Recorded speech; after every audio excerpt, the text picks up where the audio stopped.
Hello, everyone, and welcome back to another episode of the Connecting Dots podcast. I'm very excited today because I bagged another project manager for an interview today. So, with that, let's get started. How are you doing, Fatima? Hi Osama, I'm doing good. How about yourself? I'm good. I'm good. How's the weather like in Toronto? Is it summer already? Summer is on the way, definitely. It's 15 degrees today, so I'm glad Yeah, that we're getting to see summer now. Yeah. nice, nice. So, I'll get started by asking you about your current role as a project manager. What do you think the title entails? Okay, so I'm currently working in the telecom industry, and my role project manager is like very typical. You can say that it's basically about getting a project and then writing a flow for it or writing a business requirement document for it. Capturing all of the requirements that are needed to deliver that project, onboarding the relevant stakeholders, making sure you have budget for that project, you have defined timelines, onboarding your stakeholders and your senior management, and then testing and delivering that project. So that is basically project Mm-hmm. management in a nutshell. Yeah. Right. Now, considering the fact that you might have to talk to your stakeholders, senior management, and the engineers as well. So I've typically seen project managers with a cluster of meetings in their calendars. So how do you deal with that? Like the human being behind the title, how does that? How do they deal with it? Well, that's actually a very good question. And I think I've learned this tip quite recently that you need to block time in your calendar. So, what happens is like I'm not a morning person at all. So, I block the morning time for myself where I have to get up and, get ready for those meetings. I will block that time.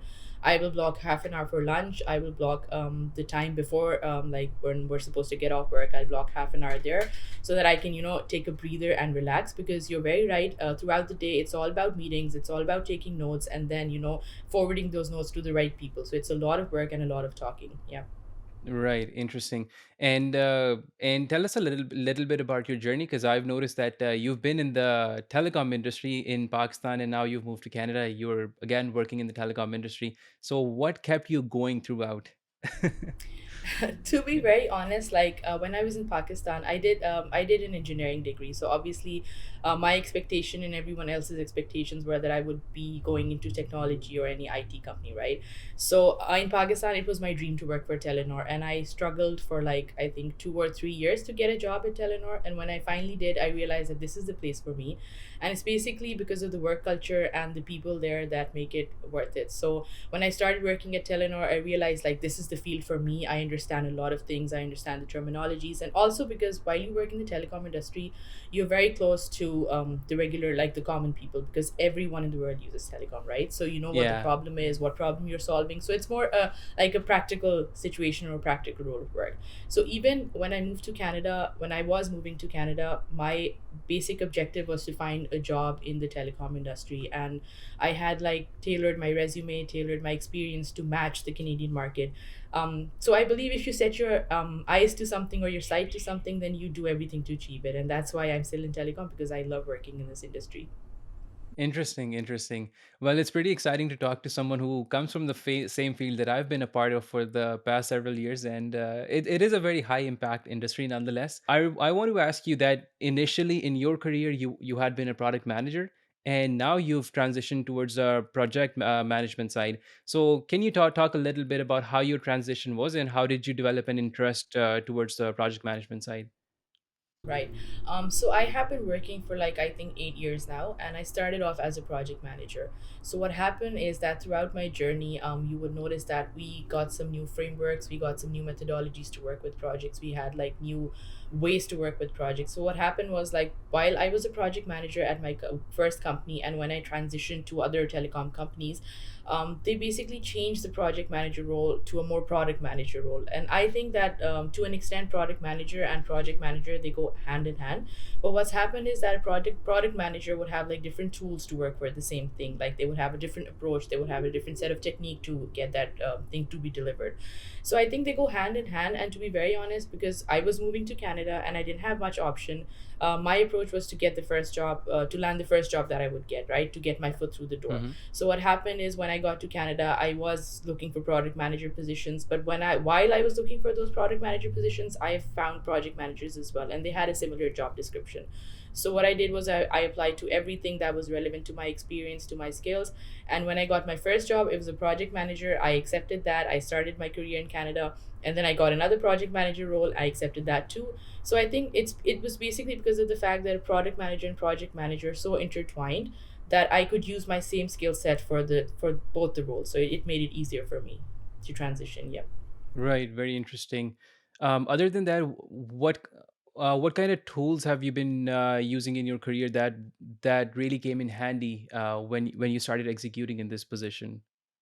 Right. So I think the most important tool for this role would have to be Microsoft Visio, where you can make flows, where you can make flow diagrams and all things like that. But then we mostly also use like Microsoft Excel for a lot of things, for a lot of calculations, MicroStrategy for data analysis, PowerPoint for presentations, and I think just regular Confluence and Jira for collaborations and keeping track of the tickets and all that. Yeah, yeah. Lately, I saw a meme where it was like Elon Musk said, "I'm gonna buy Jira and fix the UI." That was pretty hilarious. He can do that. He's capable of anything. Yeah. Yeah, I agree. Anyways, as a let's say for an aspiring project manager, how can an individual build a competency to be successful in this role, in your opinion? Okay, so I think the most basic skill for jobs like these, where you have to talk to a lot of people, would be communication skills. So I'm not talking about accent here. I'm just talking about the fact that if you want to convey your message, if you want to convey what you're saying, you have to be like very sure of how you want to convey that message and what you're going to say to the other person. Like for example, take it in this way: like if you had to explain something to a layman, how would you explain it to a layman? So you have to be like very solid in your approach when you talk to people. And other than that, I think you would have to be like make sure that you know the basics of a project. Like if you understand the project fully, only then you'll be able to talk to other people about the project, right? So you have to make sure that you know the ins and outs of the projects, you know what you're talking about. Like let's say if someone throws a curveball at you and you know how to handle that. So I think the most important thing is communication skill, and obviously the drive to be in that position, because you can only do what your heart is in. Yeah, that's very true. Other than that, I want to ask you, after you started and established your career in the telecom industry, what kind of myths do you think have been busted for you? So the no, most funniest thing or the funniest myth I've come across is like when I was in Pakistan working for the telecom industry, people from my family or friends would come up to me say, "Hey, this number is bothering me. Could you please get me the details?" Or maybe send them a message threatening them. So that's not how it works in the telecom world. Like I've it's very I've had a lot of them as well. yeah.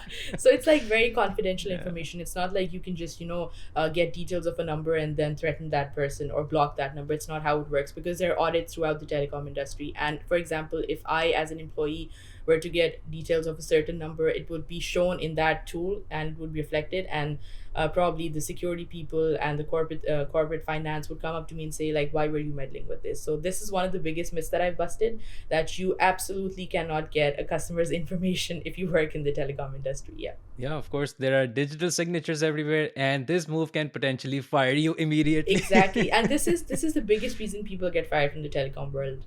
I can Yeah. tell you that. Yeah. Nice, interesting. Other than that, you've been working in Canada in the corporate sector as well. So, do you have any cool traditions at work in general? So there's this one really cool tradition where I work right now. It's basically meeting free Fridays. So what happens is like after 12 o'clock on a Friday, you're not supposed to schedule meetings. It's basically for you to work on your own things. But from my experience, I've learned that after 12 o'clock, people usually consider it a long weekend, and then most of them take off early. Yeah, exactly. So, transitioning a little bit towards the academic side of the picture, tell us a little bit about your formal education and how did that experience mold you into the person you are today? Okay, to be very honest, I was never the person who enjoyed studying. Like I hated my courses in university. I never liked engineering, but and I think I was a very average student. Like I graduated with a CGPA of less than 2.5, which is not acceptable to most people in our part of the world.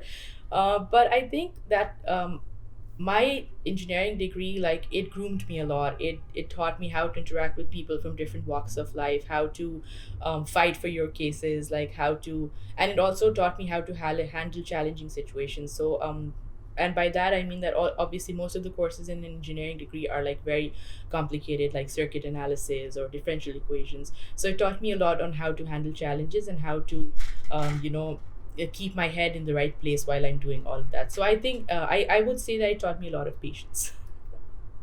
Nonetheless, that's for sure. And also, I was very amazed to see that after we've been graduated, now they've separated the circuit track or electronics track and the programming track. Now you don't have to study them in the same semester, and that is amazing because they are hard. They're very hard. I almost I not almost I failed both of them in my first try. Yeah. Yeah, I understand. I can feel your pain. Been there, done that. Yeah. Other than that, you've been an active sports person as well. So share with us a little bit about that experience and what kind of leadership skills did it cultivate in yourself, and how important is it to complement yourself with things other than just studying? Well, life is not about just following one track. So a lot of things you have to do, like education is basic. You have to do that because that's why you are going to university. But then you have to find other ways where you can express yourself. So sports was like an outlet for me. I had always been playing sports ever since I was young. So I started at fast in my first year, and I was selected for the football team. We played like tournaments across Pakistan. Across universities, and I was also in the volleyball team, so I played volleyball and football both. But out of this 11 leagues that we played for football across Pakistan, we were able to win 7 of them. And I was also recognized as the best player in 2013 in LUMS by their sports society for football. Nice. And but football was something that I could not pursue like after graduating, because we grow old and our knees, they give up. But I still continued playing volleyball, and we played volleyball on a national level, and we qualified. The first time I think we were in the nationals, we lost the finals, but the second time we won those finals. And when it comes to like leadership skills, it has taught me how to empathize with people, because obviously there are a lot of people in the team that you play with, and they all have a common goal, which is to win. And you make a lot of great friends along the way. So all of my friends right now are from my sports circle. So it taught me empathy, and it taught me how to rally people towards a common goal. So I think that's what it taught me the most. Well, that's excellent, and I really hope that you continue the same spirit over here in Canada as well. That I'm you, trying to find people yeah. here in Canada I can play with. Interesting, interesting. Well, transitioning a little bit from the academic side towards your reflections, towards your professional reflections, I would say. So, in your opinion, do you think moving in this project management track, do you think should an individual be complementing their, I would say, their professional experience with academic degrees, let's say an MBA, moving down the road? To be very honest, I was of the opinion that you should get a professional degree related to your like line of work. But what I've learned with my experience over the years is that a degree at the end of the day doesn't really matter. What matters are certifications, and what matters is how you groom yourself. So what I've done is, like, while an MBA was on my list of things to do in Canada, it's now in the background, and I focused more towards doing certifications. So recently I did some agile certifications. I did a safe certification, just to be more relevant to the industry and to understand like how the industry works. So I think masters or MBA is not a bad option. Like, anyone who would want to do that for maybe the title or for the title of the university should do that. But I think it's more to do with your soft skills and how you like keep yourself relevant to the industry. Well, other than that, I want to ask you that now, if you were to look back in time, what do you think should the initial few years of an individual starting in the project management side should be spent on? So I think, um, like, we don't get much training or much hands-on experience when we join the industry. So I think something that would help would be like, there are boot camps, there are training courses, certifications that a lot of people can do while they like get into the industry. Like, some of them require work experience, but then there are others, and then there are conferences and seminars you can attend where you can get to meet people from all walks of life who may be project managers in a different industry. You can learn from their experience. You can leverage what they have to translate into your work. So I think that is something. I think exposure is what I'm trying to say. Like, exposure matters a lot. So connect Hmm. with people who are in a similar role and try to understand how they're doing things. So that would help someone who's coming into project management a lot.